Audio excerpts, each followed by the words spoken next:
थौरम पांथोकपगीदमक्ता same सारे young ma'am hello check इबरो खरी फाव लाखनी मया बादी कोई मुश्किल न लाखनी कैसु ना सुबह तो बिगलो मया बहुत साल खबियो ये कोई पता नाक ये कोई जिन तो भी हुआ तो कब याद वाला ये थोड़ी की जो कोई शोध ना के काज तो जगह नहीं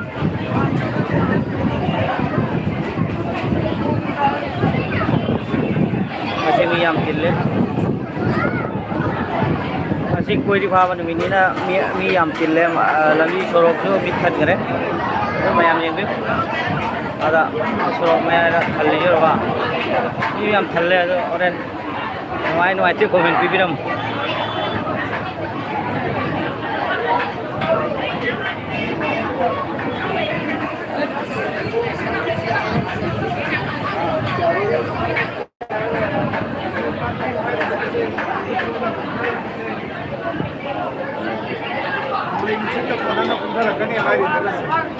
kamu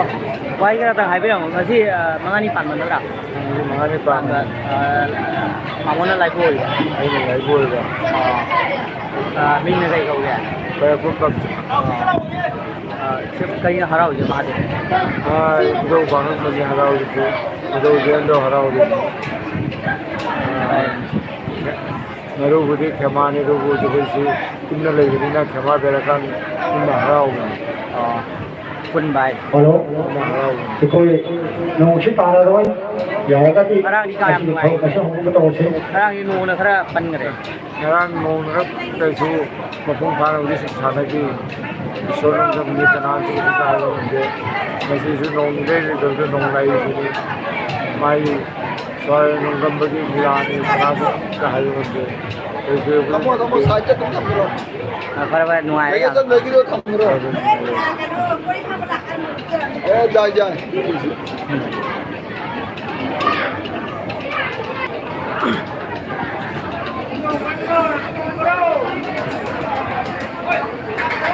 कैसे भी लाइफ से क्या मिंग का होगा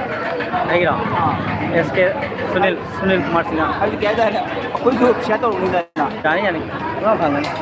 फंगन है भाई चैनल तो ड्रेस हो हाँ फ्रेंड तो ड्रेस फंगी भी तो लाइक फंगन है आप YouTube channel S Sunil Kumar Singh आए ले सुनील कुमार सिंह 242 है सब्सक्राइब तो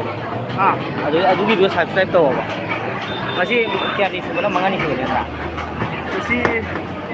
मंगानी चंदो वो सब दिलो ये मौ सुबह माले अजय इधर के चुकाए दे अवधि तो दूसरे कहीं नम्बर वाई रहा है कम मसी कोई की मंगानी चंदो की क्या जा रहा है सोरादिंगी मपारी नवापुरी फाबा मागी तालु थीबा हैदारे अदुनी कमिस कोई भावन पुरी फाबा ने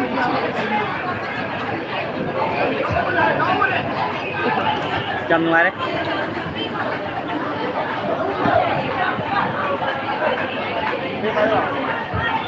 हेलो होजी इवलो कोई फामगी हजार लागे आइने सुमन आइजे खरे लाई हरो गुरु खोलाने यंग लाकी दी इरम नमस्की नमशीर वै चली से अहल लमन my goal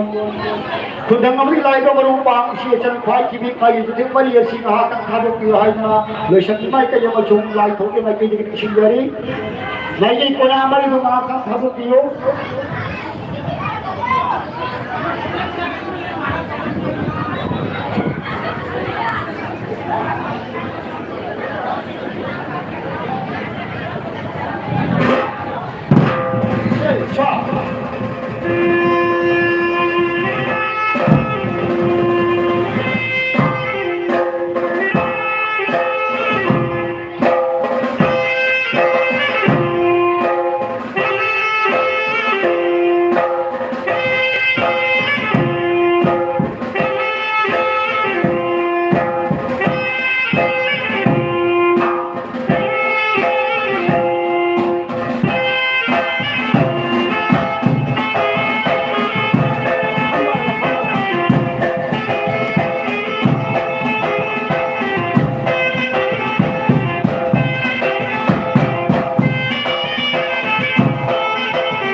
Hangana no thosari ma pahari na kori mai mudi sangana koina dana lisa silako kori mai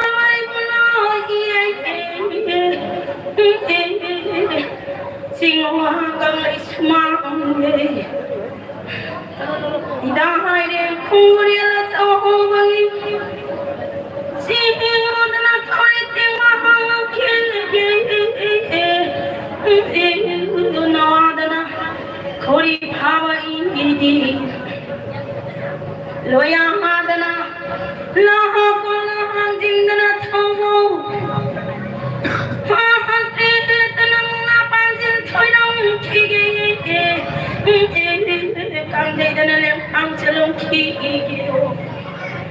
Nawadana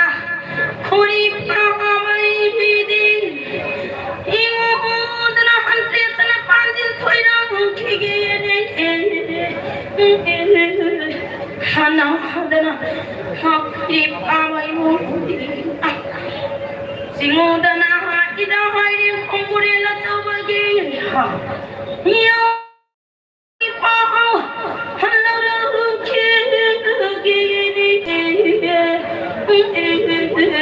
Singudana koloi pangkhaina lobirange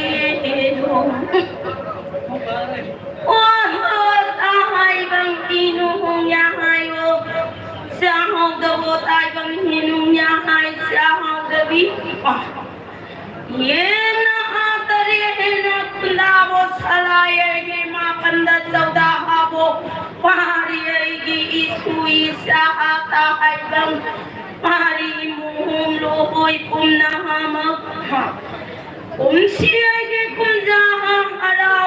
harau mathoi laina karako thaudo ina laina sanarpa oro singum mangani laina atlakpa pari muhum lohoi puna hama na sekla sindinna bombi aigi silok na kunthak manin nai kun khai gi marang hauraga singu aigi harau mathoi ka daba yade thodok laina sana daba yade simu tare tara thona khata ai bang yawa phegai naraga harau aigi mathoi karapadi pai makhaina pele tilang aigi khoidare do nawadana ha khori phaba aina hai daiden khomrela tawagi pahari mukuna makse athoi ba akaba hen mamadabu thambirange bari aige namatsilaina tumkhala pai suaigi sagina ha daibang mingsat aige kurong thiet bangamba bu thambirange taraigi masatina haba hangamba magdabu thambirange do hota haibang pahari aigi daire khumburela chawagi chingwa simaga malang laijat ko na thamaga singu bayaware ibli salaida sauda aigi naudari ba pari aigi ani pomak ba singu gari khangda sige gari uroi da sige singu kamai aigi sumandagi lauraga nompo aigi haram bangda laire ibo pari dononung sirak oh ngasi korong yai phabanumi tadi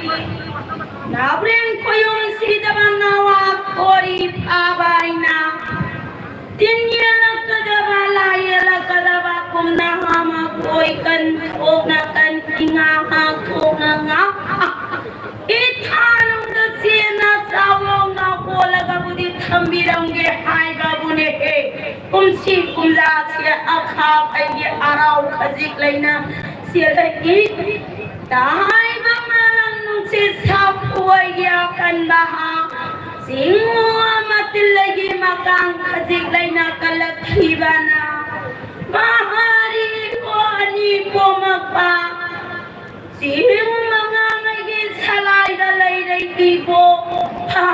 bungonung sirakana tara masa tinarakwa matang kongkap na huitut konglana sana sorog yang bitakta salakwa matamda ikhiyang may nga samu mayok na bala kadaw dito samuay di mayok na danaba sihim ko yung sida banaykan ko na kanbigay ingak ko ngay ingak na nabagira wayang banahapitilay way magtabutan huidro ay di saram na hakakamba Singok ko yung sida bilangon lang dahil raga kumas anasing doybi Singok ko lang dahil pergi saray ay giwakong laga saray lang dahil ay bagong sana may hiyapan mana sinasahan na naulong na lagi Singon na yung manggit hasan tong kumain nga padalay ta ay nabilagkeha sarang may gipak ang ba ulang ay ginuraha tare na hanga ka na landa tudat sa lagpadat na naba saray ay giwakong muhay na ha singuyawa mapaunawa kuri pabay na tahay mang pahari hori po pagiyawa koloy mapaw wayan naramlaban ni do taay bangidai din singo kuyong sida kalana kuri paboy gikin singo dana koloy paw wayan naramlaroy ha singo dana Dimo patabalay noy gipatababude nahanadana kuri pabasingulay akong loy na lalabaw kana sawa marang kaida hodatan tarame asiba tuman sa mga nipang alon sinbira bane asang tuman sa mga nipang ako pirang labay Renye tukong matungilana na awang mamarang kay ha yung sida sana sa ngayon singo batang layagi pungyayda pari pulsiboy mo yung sanggo aha koy lang na boy gatang kalam na nawada na pori pabay di ha muna ada na ante pandilo kige aha kang dana kang huling tumero dana singo dana kang layagi sumangda ante tanahan ha dana marag dagi atoy aha imo dana kan salam lagi